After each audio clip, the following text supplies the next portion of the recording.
ANB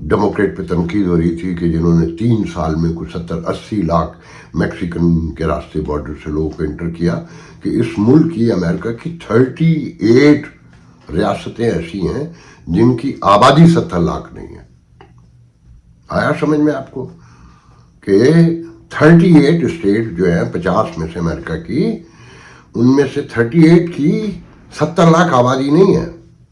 آپ کے یہاں 12.5 کروڑ کا ایک صوبہ ہے کہ اس میں جو جیت جائے گا وہی صدر ہے، وہی وزیر اعظم ہے، اور سب کچھ وہیں ہوتا ہے نا، دیکھ لیں۔ تو یہ جو مسائل ہیں اس کی وجہ یہ بھی ہے جو کبھی ایڈریس نہیں ہوگا، اور کیا ایڈریس ہونا۔ خیر، تو میں آگے بڑھتا ہوں کہ جی اڈیالہ جیل کے پاس سے جو دہشت گرد پکڑے گئے ہیں، افغانی ہیں، اس کے 2 ورژن ہیں۔ ایک تو پی ٹی آئی ہے کہ اگر شعیب شاہین نے جو کہا ہے کہ اگر خان کو کچھ ہوا تو ذمہ دار حکومت ہوگی، اور دوسرے لیڈروں نے یہ کہا کہ اتنے بڑے پاکستان میں وہ دہشت گرد اڈیالہ جیل ہی کیوں گئے تھے، مطلب بتانے کی کوشش کی جا رہی کہ خان کو مارنے کی کوشش کری جا رہی، یہ پہلی اٹیمپٹ تھی۔ اور اس کے ریفرنس میں پھر وہ باتیں لائی جاتی ہیں کہ دل بدگمان بھی ہو جاتا ہے کہ بے نظیر بھٹو پر پہلے حملہ ہوا کراچی میں، جہاں 200-250 لوگ مرے تھے۔ یہ وارننگ تھی کہ واپس چلی جائیے، گھر میں بیٹھ جائیے، اور جو کہا ہے، جو معاہدہ آپ نے کیا ہے کہ آپ واپس نہیں آئیں گی، اس پہ عمل کرنے کی کوشش کیجیے۔ اور پھر لیاقت باغ میں ان کو فارغ کر دیا گیا، انہیں شہید کر دیا گیا۔ میرے نزدیک وہ شہید ہی ہیں، میں ہمیشہ سے شہید کہتا ہوں ان کو، کہ وہ جوان کی بچی، پتہ تھا اسے، میری آنکھوں کے سامنے کا واقعہ ہے۔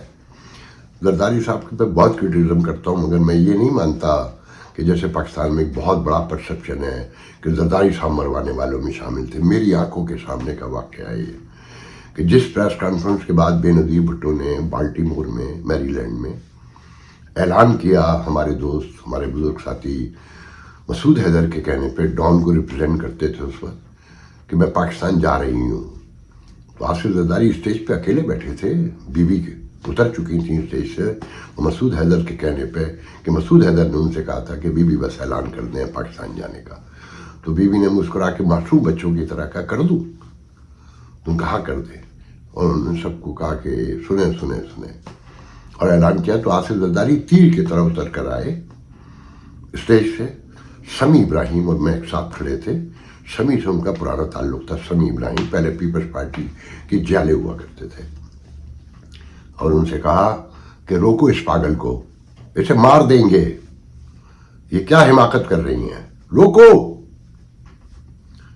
تو بات یہ ہے کہ سچ تو اللہ بہتر جانتا ہے، مگر پی ٹی آئی کے لوگوں کا یہ جو آرگومنٹ ہے بہت گہرا ہے۔ مگر ساتھ میں کچھ لوگ یہ بھی کہتے ہیں کہ 9 مئی کے سانے میں بہت سارے افغانی پکڑے گئے، اور خان صاحب کا جو بیانیہ ہے، نیریٹو ہے، اسٹرانس ہے، وہ طالبان کی حمایت کرتا ہے، اور ان کی حکومت میں جو طالبان کو ریلیف ملے، چھوڑے گئے، لا کر بسائے گئے، وہ اس کا ثبوت ہے۔ تو کہنے والے تو یہ بھی کہتے ہیں کہ خان صاحب کو چھڑانے کی کوشش کرنے کے لیے آئے تھے۔ تو سچائی کیا ہے یہ تو اللہ ہی جانتا ہے، مگر دونوں ورژن جو ہے نا بہت اہم ہے۔ اور پھر ایک ریاست متنازع ہو چکی ہے، اس کی اسٹیبلشمنٹ، اس کی عدالتیں، اس کا نظام، اس کی حکومت، کوئی بھی آئے وہاں کون کیا کھیل کھیلے گا کوئی نہیں جانتا۔ تو بہرحال اللہ تعالیٰ خان صاحب کی زندگی کی حفاظت کرے، اور شعور بھی دے، ساتھ میں ادراک بھی دے کہ سیاست کے کیا اصول طے ہیں، اور اس ریاست کو چلانے والے تنہا نہیں ہیں، ایک بہت بڑی سپورٹ ہے ان کے ساتھ۔ اگر کچھ لوگ اب ضد کر کے کہتے ہیں کہ نہیں، دے آر اون، اپنے اون پر ہیں بس اب، اور اب کوئی حمایت نہیں کرتا، سب نے چھوڑ دیا ہے کہ جاؤ سروائیو کر سکتے ہو تو کر لو۔ اسی لیے پیشن گوئی کی جاتی ہے کہ آنے والے دن کسی اورنگزیب جنید کو بینکر کو لے آئیں، اب کوئی اکانومسٹ بھی لے آئیں، تو حالات سدھرنے والے نہیں ہیں۔ کہ جو لوٹ مار ہے، جو بد نظمی ہے، بے ترتیبی ہے، جو تقسیم ہے، سیاسی سماجی مذہبی پھر سراؤنڈنگ ہے. ٹھیک ہے مودی نے شہباز شریف کو مبارکباد تو دی ہے, ایک وارم ویلکم کرنا چاہیے اور کہنا بھی چاہیے, مگر مودی اب خود بہت مشکل میں ہے. میں پہلی بار کہہ رہا ہوں, لوگ ایگری تو نہیں کریں گے اور ان کے ٹرولر تو پاگل ہو جائیں گے. مجھے اب مودی جیتتے ہوئے نہیں نظر آتے. میں ساتھ میں یہاں یہ بھی بتاتا چلوں کہ اہل یوتھ ہمارے کہتے ہیں نا کہ جی فیئر اینڈ فری الیکشن کے لیے ای وی ایم جو ہے الیکٹرانک ووٹنگ مشین لانی ہوگی, اور کامیاب ترین منصفانہ طریقہ کار وہ ہے, اور بھارت کی مثال دیا کرتے تھے. تو دیکھیں آج بھارت کو ابل پڑا ہے بھارت ای وی ایم مشین کے خلاف, اور متفقہ علیہ عوام کی ایک اکثریت انٹلیکچوئل اس بات پہ ایگری کرتے ہیں کہ ای وی ایم کی موجودگی میں مودی کبھی نہیں ہاریں گے. میرے پاس 10 ویڈیو, ابھی میں سنڈے کو بالخصوص انڈین پالیٹکس پہ پروگرام کروں گا, میں اس میں دکھاؤں گا. میرے پاس وہ ویڈیوز موجود ہیں جس میں ایکسپرٹ آئی ٹی کے باقاعدہ ڈیمانسٹریٹ کر کے دکھا رہے ہیں کہ اس مشین کو جس پر چاہے جو چاہے ہیک کر سکتا ہے. آپ ہمیں اس مشین کو دے دیجئے, ہم ایک ووٹ کو 12 ووٹ کر دیں گے. کسی ایک کے حق میں جو ووٹ ہے اس کو 12 ووٹ میں تبدیل کر دیں گے. اور طے ہو گیا کہ ای وی ایم فراڈ ہے. اور دیکھ لیں دنیا کے ٹوٹل 19-20 ممالک میں ہے وہ, اور کسی بڑے ترقی یافتہ ملک میں نہیں ہے, امریکہ میں, برطانیہ میں, فرانس میں, چیک کر لیں نا. تو ہمارے ہاں جو ماشاء اللہ فاشزم اور بادشاہت کا خواب دیکھتے ہیں وہ ای وی ایم کی حمایت کرتے ہیں. E V M is not secure system of the election جسے کہنا چاہیے. تو بہرحال اب میں آتا ہوں ایم کیو ایم کی جانب. دیکھیں جی یہ تو طے ہو چکا ہے, آپ کو ایک ہفتے سے بتا رہا تھا کہ یہ ایم کیو ایم ووٹ دے گی. مخالفتیں کتنی کرتی رہے, انہیں خواب یہ بھی دکھائے گئے تھے کہ جی ڈی اے اور سارے لوگوں کو ملا کے مسلم لیگ فلانے دھماکے اور پیپلز پارٹی کو سندھ میں دھکا دے کے وزارت اعلیٰ جو ہے اس بار ایک پیپلز پارٹی کے بغیر گرینڈ الائنس کو ملے گی جس میں جی ڈی اے یہ ایم کیو ایم وغیرہ سب شامل ہیں. کیا نتیجہ نکلا سب کے سامنے ہے. اور انہوں نے جس حد تک بیانات دیے تھے, دعوے کیے تھے, وہ ابھی کسی نے مجھ سے کہا بھی پروگرام شروع ہونے سے پہلے کہ اس ایم کیو ایم بیچاری کو تو حال یہ ہے کہ ابھی ایک میجر کی مار ہے اور بڑا بھی کوئی نہیں. جو خوفناک بات یہ ہے کہ یہ جو رابطہ کمیٹی ٹوٹی, جو آڈیو لیکس کے حوالے سے انہوں نے بظاہر آپ کو بتایا ہم کو سب کو کہ جی یہ لندن ایم کیو ایم کے لوگ بیٹھے ہوئے ہیں.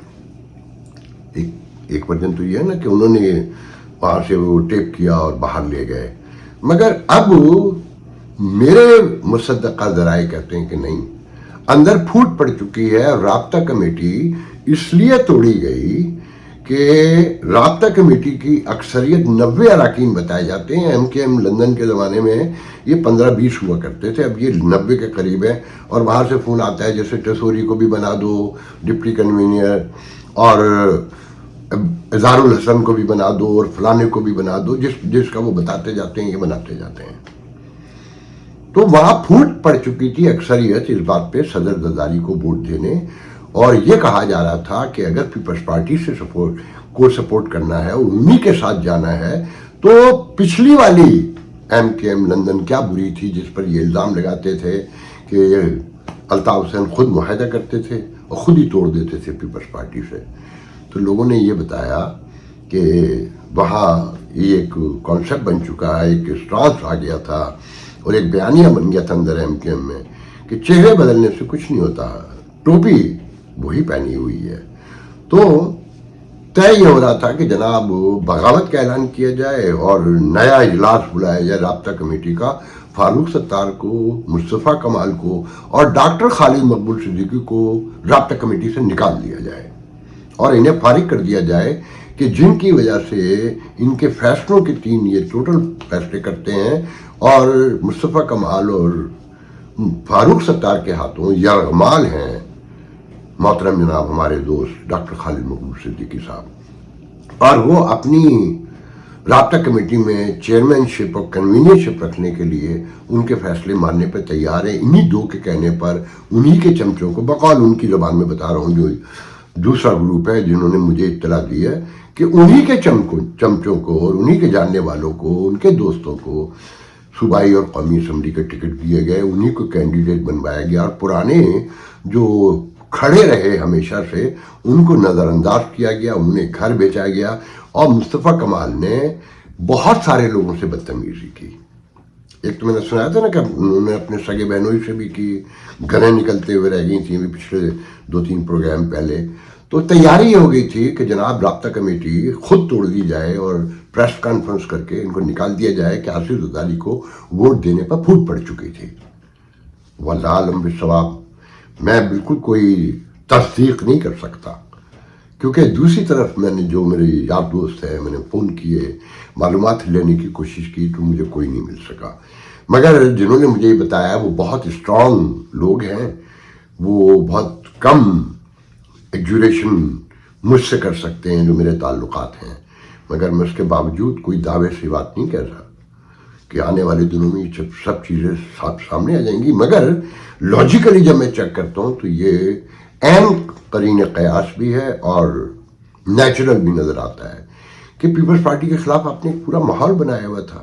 پھر ایک پیپلز پارٹی جو حرکتیں کر رہی ہے کراچی میں کہ آپ نے سنا ہوگا کہ میٹرک کے انٹر کے رزلٹ ریگڈ کیے گئے پورے، اور رزلٹ کا پرسنٹیج ڈاؤن کیا گیا، لوگ بیچارے بچے، محنتی ترین بچے فیل کر دیے گئے، جو سارا کچھ. اور ابھی تک کیمپ گڑے ہوئے ہیں، احتجاج ہو رہے ہیں کہ پورا ایک سسٹم جو لا کے کراچی بٹھا دیا گیا ہے کہ کراچی میں 35% اور 40% بچے پاس ہوتے ہیں، اور لاڑکانہ میں اندرون سندھ جو نا 86% ہوتے ہیں، جہاں گدھے گھوڑے بندھے ہوئے ہیں.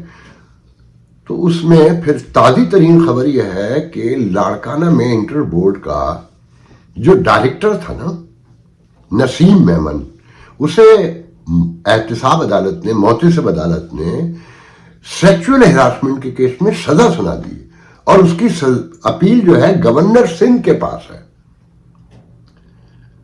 اب آپ ذرا غور کیجئے کہ انٹر بورڈ کا، کراچی انٹر بورڈ کا جو آج ڈائریکٹر ہے نسیم میمن، اسے لاڑکانہ میں انٹر بورڈ کا ڈائریکٹر ہوتے ہوئے سیکچول ہراسمنٹ کے کیس میں محتسب عدالت نے سزا سنائی، اور اس کی اپیل معافی کی گورنر کے پاس ہے، اور وہ کراچی میں تعینات ہے. IMKM بھی خاموش ہے، سب خاموش ہیں، کوئی بولنے والا نہیں. جب آپ کے نظام میں اس طرح کے لوگ آ جائیں اور پرپسلی انہیں کراچی پہنچایا جاتا ہو.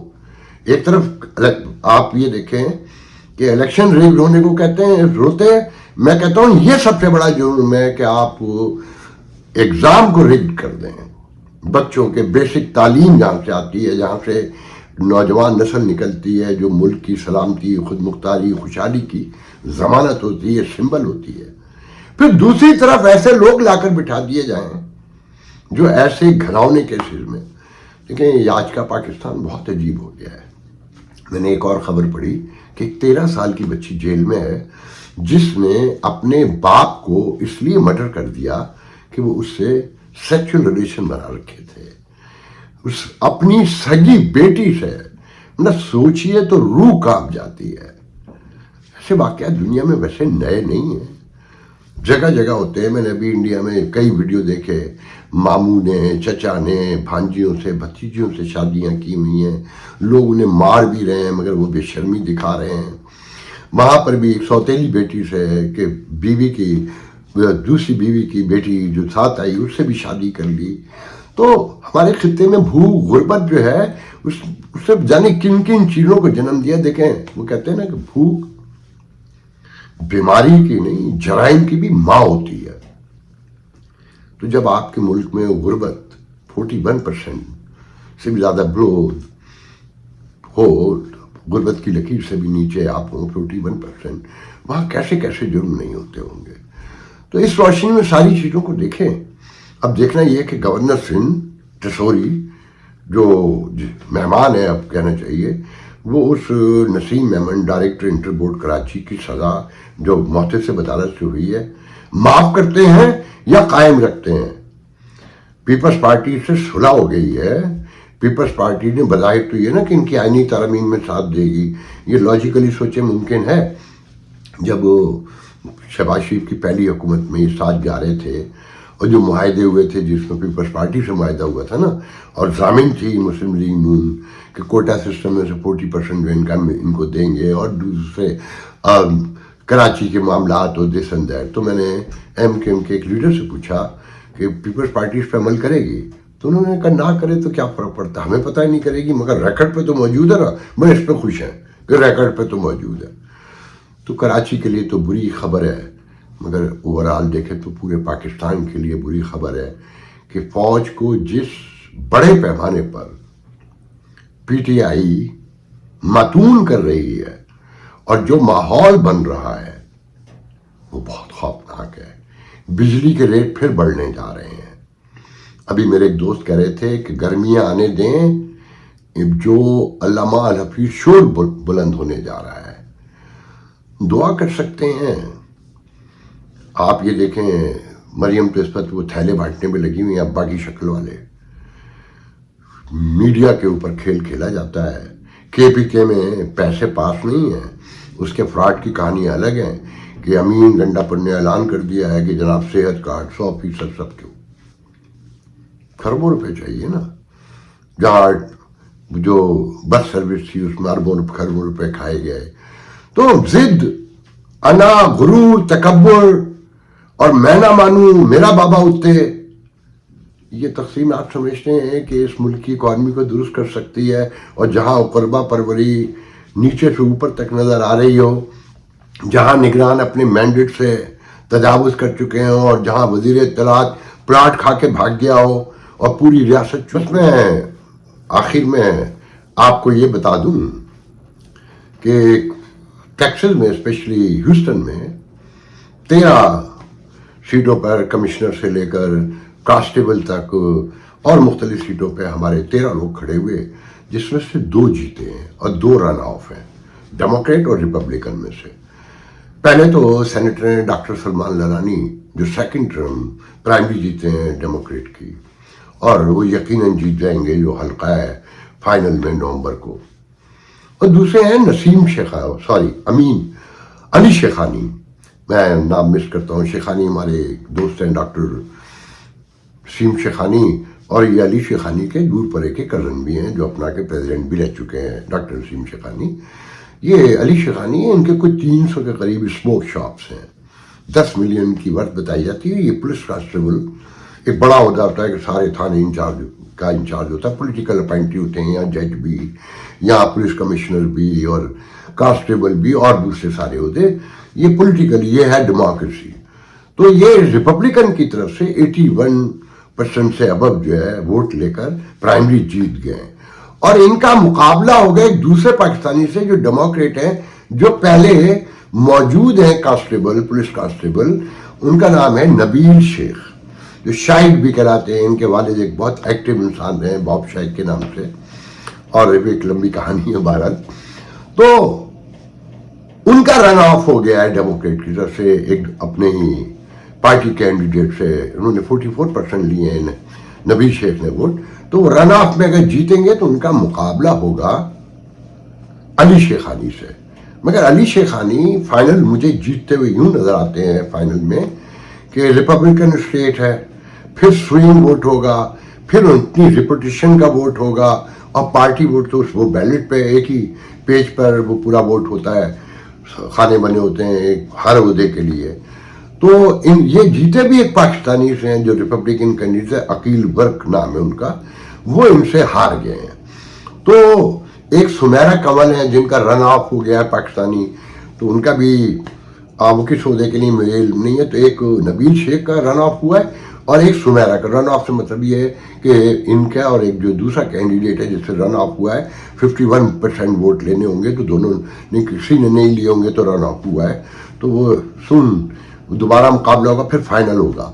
تو آج کے لیے مجھے اجازت دیجیے, انشاءاللہ اگلے پروگرام میں آپ سے ملاقات ہوگی. اللہ حافظ.